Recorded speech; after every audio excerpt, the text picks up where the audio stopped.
길로 나갈 수 있는 저희들이 되기.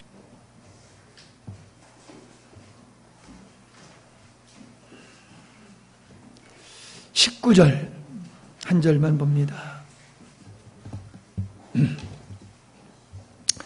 이에 하늘에 있는 하나님의 성전이 열리니 성전 안에 하나님의 언약궤가 보이며 또 번개와 음성들과 우레와 지진과 큰 우박이 있더라. 아멘. 우리는 지난 시간에 일곱째 나팔을 살펴보았습니다. 일곱째 나팔을 부는 것을 통해서 천사의 외침을 볼 수가 있는데, 세상 나라가 우리 주와 그의 그리스도의 나라가 되어서 그가 세세토록 왕노릇 하시리로다 하는 말씀과, 또한 그 전능하신 이가 큰 권능을 잡으시고 왕노릇 하시리로다 하는 말씀. 그래서 우리 주님께서 결국 아버지 뜻이 이루어지게 되어졌을 때에 왕노릇 하시는 그러한 모습을 우리에게 보여주고 있는 거지요. 이건 주님이 완벽한 왕노릇 하신다라고 하는 것은 하나님의 뜻이 완성되었음을 우리에게 보여주시는 겁니다. 그러면서도 거기 보면 이방인들이 분노하게 되어지는 것을 보게 됩니다.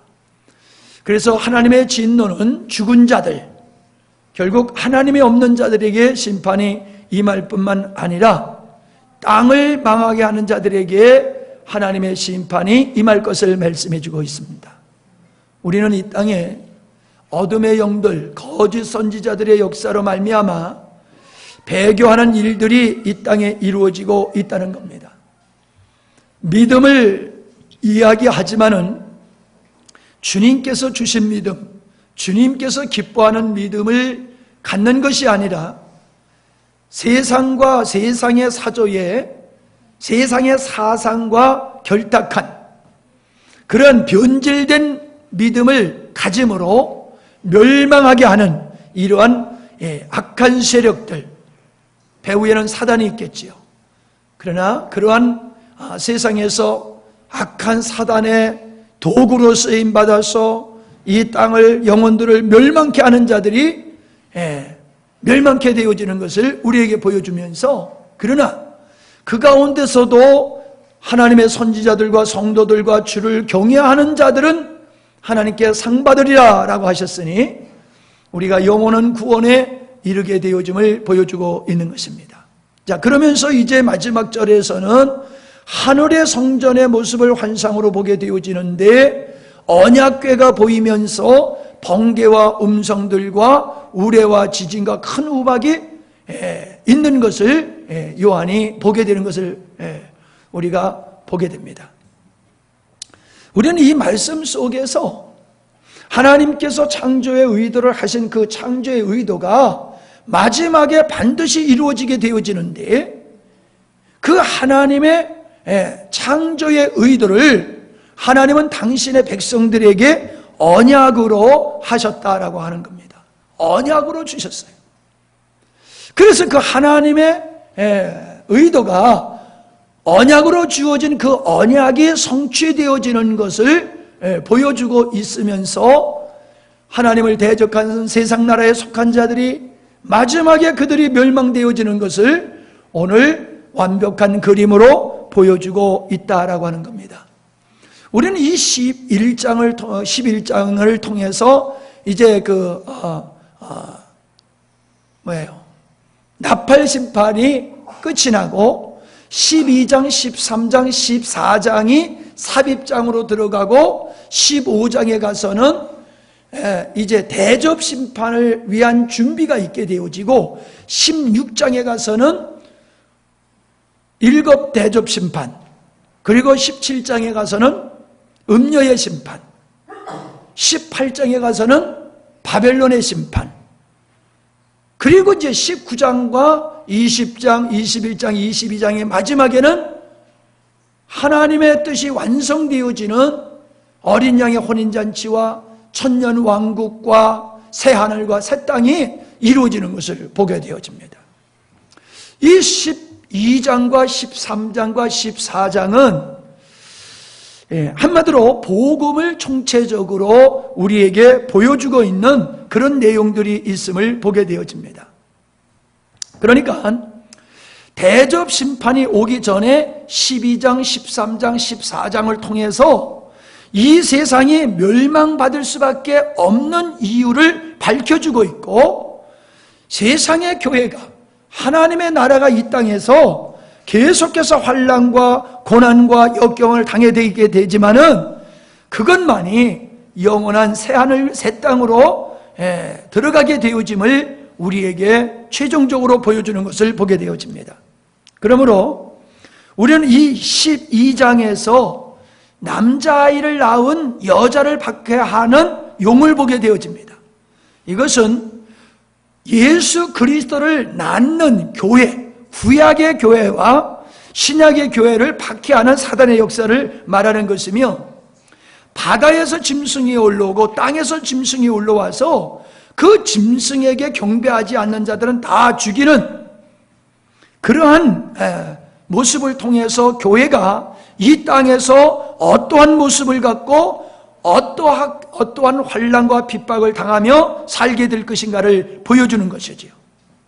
그리고 14장에서는 이제 최종적으로 있을 바벨론의 심판을 부분적으로 보여주고 있는 모습을 볼 수가 있습니다. 그때가 언제냐?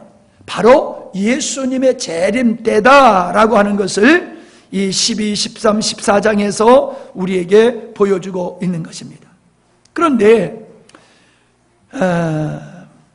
오늘 우리가 보는 이 19절에서의 하늘의 성전의 모습이 무엇을 의미하는가라고 하는 겁니다. 땅의 성전이 아닌 하늘의 성전. 그래서 하나님께서 당신의 뜻을 완성하신 그 하늘의 성전의 모습을 보게 되어지면은 바로 언약궤가 있음을 보게 되어지는 거죠. 그러니까 이 언약궤가 의미하고 있는 것이 무엇이길래 이 심판에 앞서서 또 최종적인 그러한 하나님의 나라의 완성과 심판에 앞서서 이 언약궤를 보여주시느냐라고 하는 것을 오늘 우리가 살펴볼 내용이 되는 것입니다. 성경 전체는 하나님의 언약을 기록해 놓은 것이 성경입니다. 하나님께서 천지 만물을 창조하신 의도를 가르쳐 주시고 그 의도가 어떻게 이루어질 것이냐라고 하는 것을 기록해 놓은 것이 바로 그 성경이라는 거예요. 그래서 우리는 성경 전체가 하나님의 언약이다라고 하는 것을 알게 되어지는데, 하나님의 언약이 뭐냐는 거예요. 우리는 하나님의 창조의 의도가 하나님의 아들들을 얻는 것이라는 사실을 우리가 알고 있습니다. 그러나 그 하나님의 아들을 성경에서는 하나님 나라의 백성으로도 표현하고 있는데, 우리는 에레미야 26장 12절에 보면은 이런 말씀이 있음을 보게 됩니다. 에레미야가 모든 방백과 백성에게 이르러 가로되 여호와께서 나를 보내사 너희의 들은 바 모든 말로 이 집과 이 성을 쳐서 애원하게 하셨느니라. 또 31장 33절에 보면은 나 여호와가 말하노라. 그러나 그날 후에 내가 이스라엘 집에 세운 언약은 이것이니 곧 내가 나의 법을 그들 속에 두며 그 마음에 기록하여 나는 그들의 하나님이 되고 그들은 내 백성이 될 것이니라. 하나님의 영, 성령을 우리에게 보내주실 것을 약속하시면서 그걸 다른 표현으로 하고 있는데, 너희들은 하나님의 영을 받은 너희들은 내 백성이 될 것이며 나는 너희들의 하나님이 될 것이다. 그렇게 말씀하세요. 에스겔서 11장 19절로 20절에도 그런 말씀이 있습니다. 내가 그들에게 일치한 마음을 주고 그 속에 새 신을 주며 그 몸에서 굳은 마음을 제하여 부드러운 마음을 주어서 내 율례를 쫓으며 내 규례를 지켜 행하게 할 것이다. 하나님께서 장차 하나님의 신, 성령을 우리들에게 주심으로 말미암아 우리들의 마음에 그 아주 굳은 마음, 완악한 마음을 제어버리고 하나님께 순종할 수 있는 부드러운 마음을 주시고, 그래서 그들로 하여금 하나님을 대적하지 아니하고 대항하지 아니하며 하나님의 율례를 쫓으며 그의 규례를 쫓으며 행하게 할 것이다. 그러니까 성령이 임하시면 성령 안에서 그들은 하나님을 순종하며 예배하며 경배하며 사랑하며 살게 될 것이다. 이런 말씀을 하신 후에 이어서 하시는 말씀이 그들은 내 백성이 되고 나는 그들의 하나님이 되리라. 그들이 누굽니까? 바로 하나님의 영을 받은 자들을 가리키는 거예요. 성령 받은 자, 쉽게 얘기하면 구원 받은 자, 그들은 하나님 앞에서 백성이 된다는 겁니다. 다시 얘기 드리지만은 하나님의 아들들과 하나님의 나라의 백성은 같은 의미라고 하는 겁니다. 그리고 19장에 가서는 어린 양의 신부라고 하는 것과 같이 연계되고 7장에서의 14만 4천 같은 선상에서 다루어지고 있는 것을 보게 되지요. 그러니까 하나님께서는 최종적으로 하시는 게 뭡니까? 나는 너희들에게 영원한 하나님이 될 것이며 너희들은 내 백성이 될 거다. 내 자녀가 될 거다. 이게 하나님의 창조의 의도이고 이것이 최종적으로 이루어질 것을 지금 언약궤를 통해서 보여주고 있는 말씀이라는 거예요. 스가랴서 8장 7절로 8절에 보더라도 만군의 여호와가 마노라라. 내가 내 백성을 동방에서부터 서방에서부터 구원하여 내고 인도하여다가 예루살렘 가운데 거하게 하리니 그들은 내 백성이 되고 나는 성실과 정의로 그들의 하나님이 되리라. 여러분, 하나님이 되리라는 뜻이 뭡니까? 왕이 된다는 거예요. 왕. 하나님이 된다라고 하는 것은 온전한 왕 되어주심을 우리에게 보여주고 있는 겁니다. 왜 하나님 되임에 대해서 말씀하시느냐? 아담이 선악과를 따먹은 후에 그 하나님을 대적하는 이 가인에 속한 무리들이 자신이 하나님을 향해서 나도 하나님이요 라고 하면서 하나님을 대적하고 하나님의 백성들을 박해하면서 이 땅에 영원한 하나님의 나라를 세우고 자기 이름을 높이려고 하는 그들을 그 죄악을 하나님께서 멸하시고 나만이 영원한 하나님이야, 나만 영원한 왕이야, 그것을 선포하는 것임을 보게 됩니다. 그러니까 주님의 재림하실 때까지는 이 땅의 인간들이, 하나님을 대적하는 인간들이 자기가 왕이라고 하면서 그렇게 활개치고 자유롭게 살게 되지만은 주님은 이 땅에 다시금 오셔서 그 모든 악한 자들을 멸하시고 하나님만의 영원한 하나님으로 이제 어떻게 배우면 등극하게 되어지는 그런 모습을 보게 됩니다.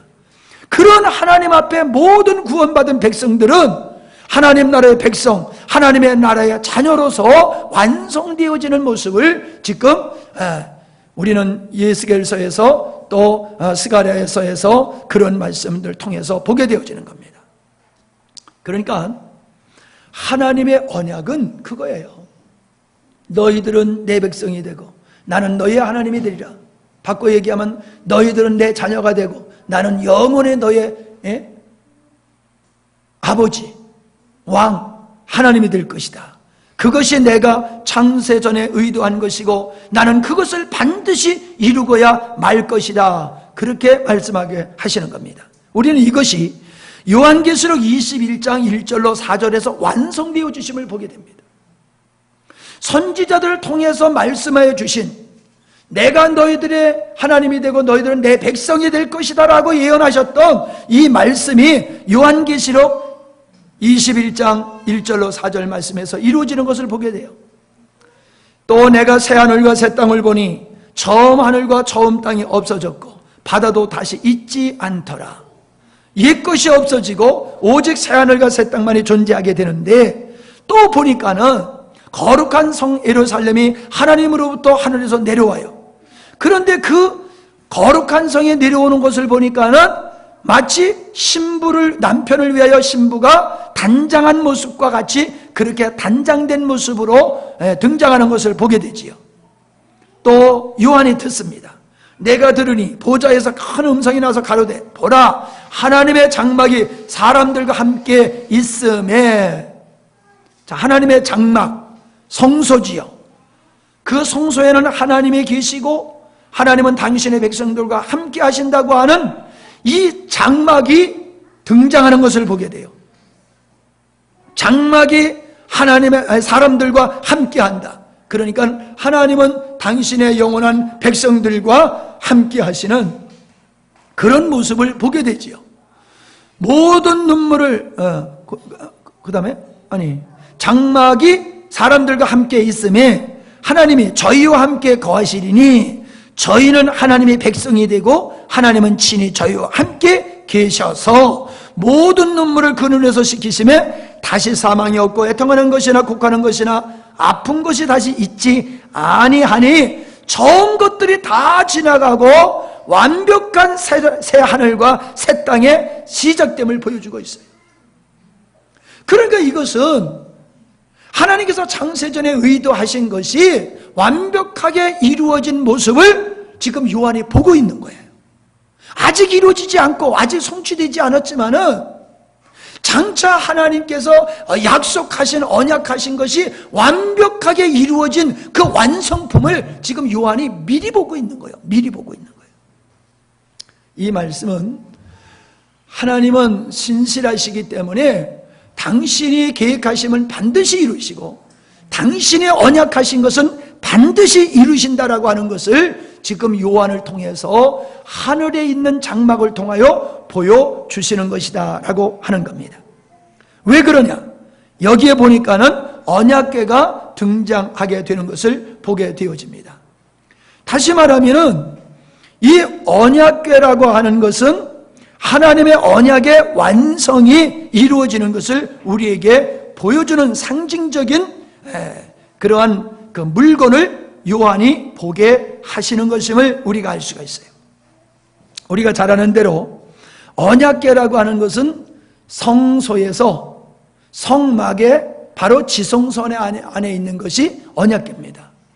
그 언약궤는 하나님의 임재를 상징하는 것이지요. 그래서 이 언약궤, 즉 법궤라고도 얘기하는 이 언약궤는 성막 전체를 요약하고 있음을 보게 되어집니다. 우리는 성막의 구조를 통해서 하나님께서 어떻게 백성들에게 당신의 언약을 이루시며 인류를 구원하셔서 그들을 당신의 자녀로 백성으로 삼으시는가라고 하는 것을 그 성막을 통해서 우리는 볼 수가 있다는 거예요. 먼저 성막에 들어가면 제일 앞에 있는 게 번제단이지 않습니까? 그 번제단에는 항상 피가 흐르고 짐승들이 태워져서 제물로 드려지는 그 번제단이 있음을 보게 됩니다. 이 번제단은 곧 예수 그리스도께서 흠없는 그 양들이 죽임을 당해서 제물로 드려진 것과 같이 예수 그리스도께서 우리를 대신하여서 죽으실 그것을 상징하는 것이 번제단이다. 그래서 화목제물로 우리를 죄사하기 위해서 하나님께 화목제물로 드려지는 그 예수 그리스도의 십자가를 보여주고 있는 것이 번제단이다 라고 하는 거지요. 두 번째는 그 번제단을 통해서 한 발짝 더 들어가면 거기 물두멍이 있어요. 쉽게 얘기하면 물대야지요. 큰 물대야지요. 거기서 반드시 씻고 성소로 들어갈 수 있는 겁니다. 성소로 들어갈 때 씻지 아니하고 들어가면 죽어요. 번제를 지리지 않고 들어가면 죽어요. 번제를 드리고 씻은 후에 성소 안으로 그 지성소 안으로 들어갈 수 있는 겁니다. 그 지성소는 하나님이 계신 거예요. 하나님. 그 하나님이 계신 지성소로 들어갈 때에 번제 없이 씻지 아니하고 들어가면은 죽는데, 그것은 뭐냐? 모든 죄인은 하나님을 보면 죽는 거예요. 하나님 앞에 설 수 있는 사람은 어떤 사람이냐? 죄 사함 받은 사람, 씻음 받은 사람만이 하나님의 목전 앞에 나가게 되어지는 거지. 그래서 제사장들이 지성소로 들어가서 백성들의 죄를 사하기 위해서 들어갈 때는 반드시 죄를 번제단에서 제물을 드리고 거기서 씻고 이렇게 들어가게 되어지는 것을 우리가 보게 되어집니다. 휘장이 찢어졌지요. 예수님이 십자가에 못 박혀 죽으실 때에. 그래서 히브리 기서는 뭐라고 얘기하고 있습니까? 우리에게 산길이 열렸다. 무슨 산길? 죄인이 이제 그 죄가 씻음받음으로 말미암아 언제나 때를 따라 돕는 은혜를 주시는 아버지 앞에 나갈 수 있는 산길이 열렸다라고 말씀하고 있는 겁니다. 바로 이 번제단과 물두멍은 언약궤이신 그 하나님 앞에 나가는 데 있어서 반드시 있어야 할 것을 우리에게 말씀해 주시는 거죠. 즉 예수 그리스도의 죽음을 통한 우리에게 속죄의 사실을 말씀해 주고 있는 거예요. 그러니까 하나님의 은혜, 내가 너희들을 내 백성으로 삼겠다라고 하는 이 언약의 말씀이 어떻게 이루어지느냐라고 하는 것을 성막의 언약궤를, 번제단과 물두멍과 언약궤를 통해서 보여주고 있는 것이죠. 더 재미있는 것은 이스라엘 백성들의 광야 생활이 복음이다라고 하는 겁니다. 이 성소의 모든 구조가 인류를 구원하시는 하나님의 구원의 은총을 보여주시는 상징적인 것이라고 하면은 이스라엘 백성들이 동일하게 그들이 출애굽하고 광야를 통하여 가나안 땅에 들어가는 것이 하나님께서 인류를 구원하시는, 즉 당신의 백성들을 만드시고 당신은 그들의 하나님이 되어주시는 그것의 모형으로 보여주고 있다라고 하는 겁니다. 자 보세요. 6월절에 모든 장자들이 다 죽어야 되는 겁니다. 근데 애굽의 장자들은 다 죽고 초태생들은 다 죽고 이스라엘 백성들만 죽지 않았습니다. 그것은 어린 양의 죽음을 통하여서 그 어린 양의 죽음의 그 피로 문설주의 발음으로 말미암아 그 집안에 살고 있었던 장자들이 죽지 않은 거지요. 그 양의 죽음을 통하여 장자들이 살아나는 것, 번제단에서 양들이 죽음으로 죄인들이 죄사함 받고 하나님 앞에 나가서 자녀와 백성이 되어지는 것을 보여주고 있는 거지요. 그래서 6월절은 번제단을 보여주는 거지요. 자, 그들은 출애굽을 해가지고 광야를 건너게 되어집니다. 베드로는 이스라엘 백성들이 홍해를 통해서 민족적으로 세례를 받았다라고 말하고 있는 겁니다. 그들이 이 홍해를 통해서 씻음 받음을 말씀해주고 있는 물두멍을 상징하는 것이 홍해의 사건이다라고 하는 것입니다. 그 다음에 그들은 광야에서 만나를 먹었어요.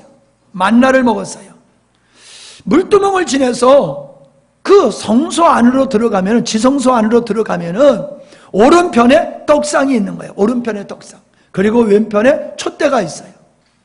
이스라엘 백성들이 광야에서 먹은 그 만나는 지성소 안에 있는 떡상을 상징하는 거라는 거죠. 예수 그리스도께서 나는 산 떡이다, 나를 먹지 아니하면 안 된다라고 말씀하지 않았어요? 나를 먹고 나를 마시지 아니하면 안 된다. 그래서 나를 먹어야지만이 영원히 살 수 있는 거다. 너희 조상들은 광야에서 만나를 먹어서 죽었지 않느냐? 그 만나는 곧 나를 상징하는 거다라고 우리 주님이 말씀하셨음을 보게 돼요. 그래서 만나는 우리의 영원한 생명의 떡이 되시는 예수님을 상징하는 거지요. 우리를 구원하시기 위한. 그 다음에 촛대가 있다는 거예요. 촛대. 그건 뭐예요? 구름기둥, 불기둥. 이 두 가지가 있었는데 바로 불기둥이 촛대, 하나님의 계시를 의미하는 것이며, 구름기둥이 하나님 앞에 기도하는 그 기도를 상징하는 것이, 향단을 상징하는 것이고, 불기둥이 촛대, 이 성령의 계시와 같은 하나님의 그 계시의 역사를 의미하는 것이에요. 그래서 그들이 광야에서 만나를 먹고 구름기둥으로 살아가는 것은 지성소 안에 있는 이 떡상과 향단과 촛대를 의미하는 것이다 라고 하는 것을 보게 되어집니다.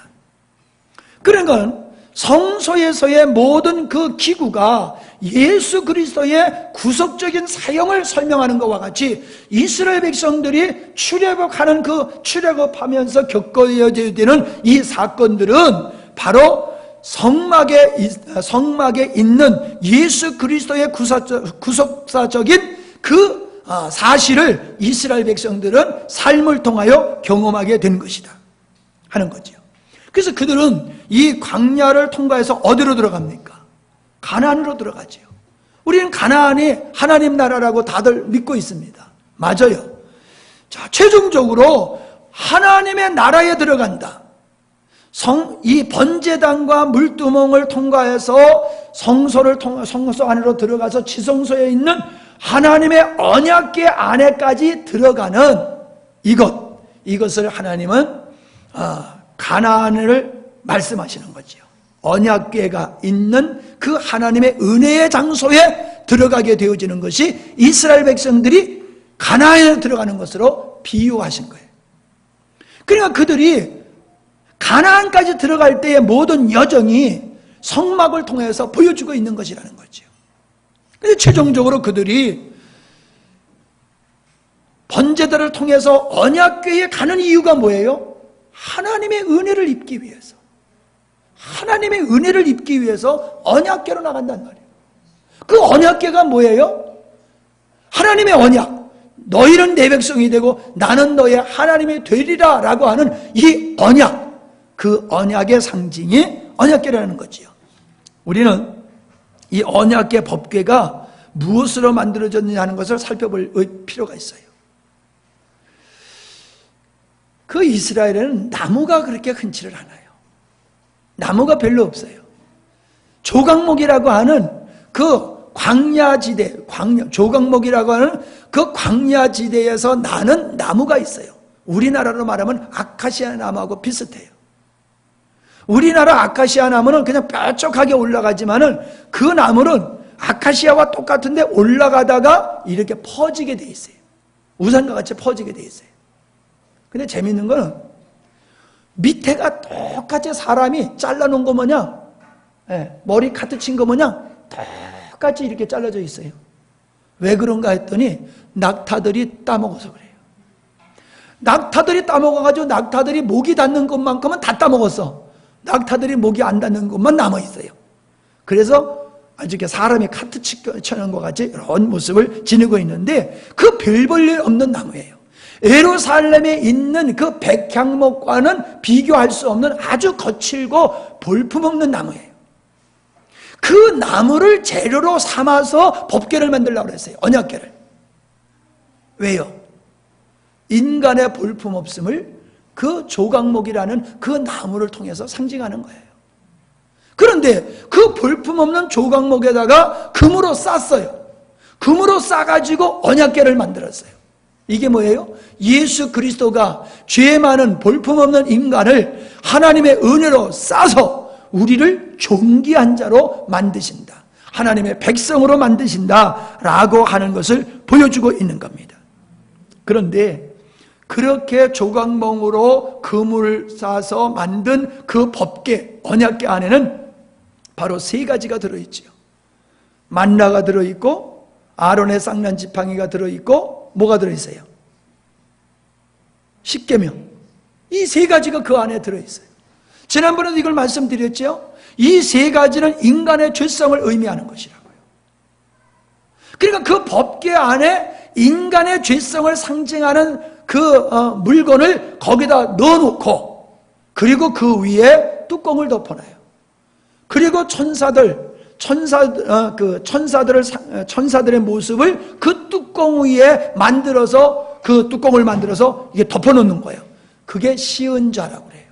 왜 시은자냐? 그 법궤 안에 있는 법궤 안에 있는 만나, 지팡이, 율법, 십계명, 이것은 무엇을 상징한다고 그랬어요? 죄인을 상징하는 거예요. 죄인을 거기 집어넣고 그 위에다가 피를 뿌리는 거예요. 피를 뿌려서 그 안에 있는 사람을 정결케 하는 거예요. 조각목을 금으로 싸가지고 그들을 의롭게 하신 것과 같이 그 안에 있는 죄인들 위에 피를 뿌려서 피로 덮어서 그들을 의롭게 하는 거예요. 우리는 맞아 죽을 수밖에 없는데 그 피 뿌려짐을 통해서 우리가 하나님의 백성이 되고 자녀가 된다는 거예요. 그래서 그 피 뿌려지는 그 뚜껑을 가리켜서 씌운 자, 하나님의 은혜가 임하는 곳이다 라고 이야기하는 겁니다. 그러니까 언약궤, 이 법궤는 하나님의 복음, 인류를 구원하시고 인류를 당신의 백성으로 삼으시는 그 사역을 말씀해주고 있는 것이 언약궤예요. 그래서 지금 이 11장 19절에서 성전에 있는 언약궤를 보여주는 것은 내가 어떻게 너희들을 내 백성으로 만드느냐, 또 내가 너희들을 내 백성으로 이렇게 만들 거야 말 거야 라고 하는 하나님의 의지를 언약궤를 봄을 통해서 그들이 깨닫도록 하는 것임을 볼 수가 있는 겁니다. 우리는 성경에서 세 개의 궤가 나오는 것을 보게 됩니다. 세 개의 궤, 방주, 이게 궤예요. 모세가 어린 모세가 나일강으로 띄워졌을 때에 그를 담았던 광주리, 이게 궤예요. 그리고 시내산에서 그 세 가지를 담은 그 법궤, 이게 궤예요. 세 가지 궤가 있어요. 그런데 이 세 가지 궤는 다 상징이 있는 거지요. 방주는 물의 홍수를 통하여 모든 사람이 죽을 곳에서 그들을 건져내어지는 모습을 보게 되어지는 거죠. 그러니까 물에 빠져 죽어야 될 노아의 가정이 방주 때문에 살아났단 말이에요. 이것은 예수 그리스도를 상징하는 거예요. 예수 그리스도, 인류는 다 죄로 말미암아 다 죽어야 되는데 예수 그리스도로 말미암아 살아나게 되어지는 것이 방주임을 보여주고 있죠. 광주리는 어떤 거예요? 그때 당시에 모든 남자아이들은 다 죽어야 됐고 모세도 다 죽어야 되는 상황에 있었어요. 근데 모세가 지금 죽어야 될 상황에서 엄마의 보호를 통하여 숨겨 살다가 더 이상 숨겨 살 수 없으니까는 나일강에다 버려버리잖아요. 나일강에다 버려지지만 그냥 버리는 게 아니라 광주리에다 넣어가지고 이렇게 버리잖아요. 광주리는 모세가 그 나일강의 위험으로부터 보호되는 거예요. 모세를 살리고 있는 게 그게 광주리란 말이에요. 그러니까 이거는 꼭 뭐하고 똑같으냐 하면은 노아 방주하고 이 모세를 지금 이게 담고 있는 그 광주리하고 똑같은 거예요. 재미있는 것은 이 방주를 질 때도 역청을 발랐다 얘기하고 있고 모세를 담았던 광주리도 역청을 발랐다는 거예요. 왜? 물이 들어오지 않도록. 그런데 재미있는 것은 이 역청이라고 하는 말의 뜻이 카파르라고 하는 것인데 그 카파르라고 하는 역청의 뜻이 뭐냐면 속죄라는 뜻이에요. 속죄. 그러니까 노아의 방주나 모세가 그 모세를 담고 있었던 광주리나 그 광주리 모세는 속죄, 인류를 구원하는 것이다. 그렇게 얘기하고 있는 거예요. 그냥 우리는 그걸 광주리로 보고 그걸 방주로 보면 안 돼요.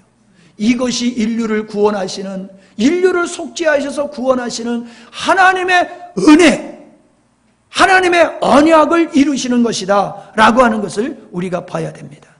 그런데 참 재미있는 것은요, 이 히브리서 9장 3절로 5절 말씀에 보면은 둘째 휘장 뒤에 있는 장막을 지성소라 일컬었나니 금 향료와 사면을 금으로 싼 언약궤가 있고 그 안에 만나를 담은 금 항아리와 아론의 쌍난 지팡이와 언약의 비석들이 있고 그 위에 씌운 소 그걸 덮어서 씌운 소를 덮는 영광의 그룹들이 있으니 씌운 자라고 얘기했죠. 그 속죄소, 씌운 좌 속죄소 같은 뜻이에요. 그 위에 속죄소를 덮는 영광의 그룹들이 있었다. 그것들의 과연은 이제 낱낱이 말할 수 없노라. 이게 히브리서 기자가 쓴 것이거든요. 그러니까 법궤의 뚜껑, 그게 씌운 좌, 하나님의 은혜가 머문 곳, 속죄소, 사람들이 죄를 사함을 받는 것, 어떻게? 거기에 핏부림을 통해서. 여기서 말하는 속죄소라고 하는 말이 로마서 3장 25절에 보면 화목제물이다 라고 하는 단어와 같은 단어예요.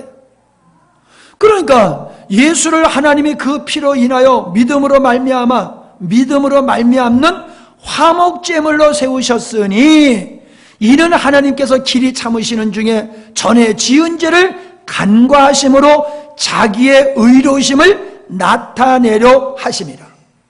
하나님의 의로움을 나타내셔. 뭐예요? 인간은 스스로 노력으로 구원받을 수 없는 그 인간을 하나님이 의로우셔서 그들을 구원하신단 말이에요.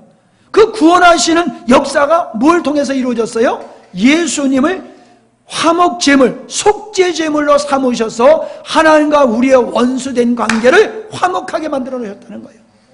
그래서 속죄제사를 지냈을 때는 반드시 화목제물을 드려야 됐는데 그 속죄받기 위해서 드려졌던 화목제물이 뭐냐? 그 어린 양이 누구냐? 그게 예수님이라는 거예요. 그래서 이 속죄소라고 하는 이 단어와 화목제물이라는 단어는 동일한 이유가 어디 있느냐? 예수님의 죽음이 우리의 죄를 사하는 근거가 되어지는 것이다. 그 씌은 자의 피를 뿌려줌으로 그 안에 있는 인간, 죄인들이 의롭다함을 받게 되는 것과 같이 예수 그리스도의 보혈에 의해서 죄인들은 다 의롭다함을 받게 되는 것이다. 그래서 죄를 간과하심으로 사람들이 죄를 안 보는 거예요. 뭐만 봐요? 하나님은 피만 보는 거예요. 예수님의 피. 법궤 안에 있는 세 가지는 죄인을 상징한다 그랬잖아요. 그 죄인을 상징하는 법궤 안에 그 세 가지가 있는데 거기에 피를 덮는 행위는 죄인들을 예수님의 피로 덮어서 하나님은 예수 피만 보시고 우리들의 죄는 보지를 않아. 우리 죄를 간과해. 보지도 않고 예수님 피만 보고 너는 의로워. 이래가지고 우리를 천국으로 가게 하신다는 거예요. 하나님 백성 되게 하신다는 거예요. 이게 하나님의 의로우신 분이라는 거예요. 이게. 그래서 언약궤를 보여주는 것은 하나님의 의로우심을 보여주는 거예요. 하나님의 의로우심, 하나님의 신실하심.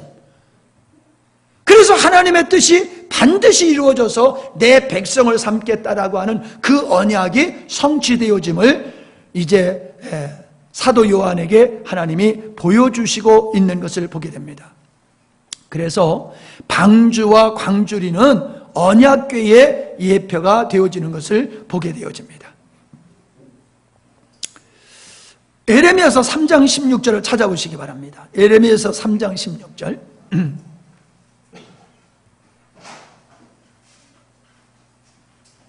나 여호와가 말하노라. 너희가 이 땅에서 번성하여 많아질 때에는 사람이 여호와의 언약궤를 다시는 말하지 아니할 것이요 생각지 아니할 것이요 기억지 아니할 것이요 찾지 아니할 것이요 만드지 아니할 것이며. 이제 어떤 때가 되어지면은, 다시 말하면 하나님의 아들들이 많아지게 되어지면은 더 이상 언약궤는 이 땅에 존재하지 않고 사람들은 기억도 않을 것이다. 왜? 그 언약궤는 예수 그리스도를 통해서 인류를 구원하실 하나님의 언약을 성취하실 것에 대한 모형이기 때문에 실제가 이루어지니 더 이상 그것을 사람들이 만들지도 않고 기억지도 아니하고 생각지도 않게 될 것이다 그랬어요. 그래서 예루살렘 성전이 파괴되어지고 그 안에는 언약궤를 잊어버리게 하나님께서 상실케 하셨다라고 하는 것을 우리가 볼 수 있습니다. 우리는 예수님을 통해서 하나님께서 하신 언약이 성취되는 것을 이 언약궤를 통해서 보게 되는 겁니다. 즉 내 백성, 너희는 내 백성이 되고 나는 저희의 하나님이 되리라 라고 하는 이 말씀이 성취되어지는 것이 바로 이 사도 요한이 본 언약궤 안에 메시지가 담겨져 있는 거다 하는 겁니다. 그 다음에 보는 게 뭡니까? 언약궤 다음에 보이는 것은 이제 심판을 상징하는 번개와 음성과 우레와 지진과 큰 우박이 등장하게 되는 거예요. 그러니까 하나님께서는 당신의 백성들을 향하신 언약을 성실히 진행할 뿐만 아니라 하나님은 반드시 하나님을 대적한 세상 나라에 속한 땅을 망하게 하는 그 모든 자들을 하나님은 반드시 심판할 거야. 그거를 보여주고 있는 거예요. 여러분, 우리 성도들은 이 그림을 볼 줄 알아야 돼요.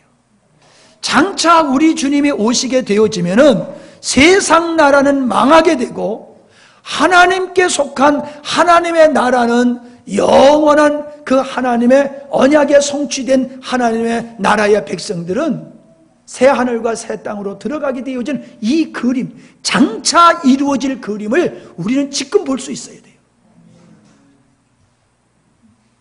아무리 내가 지금 아파서 병원에 가서 수술을 받고 치료를 받아도 내가 1년 후에는 건강해가지고 막 뛰고 달리고 할 거를 내가 미리 본다라고 하면은 지금 병원에서 내가 치료받고 있는 내가 좌절과 낙담하겠어요?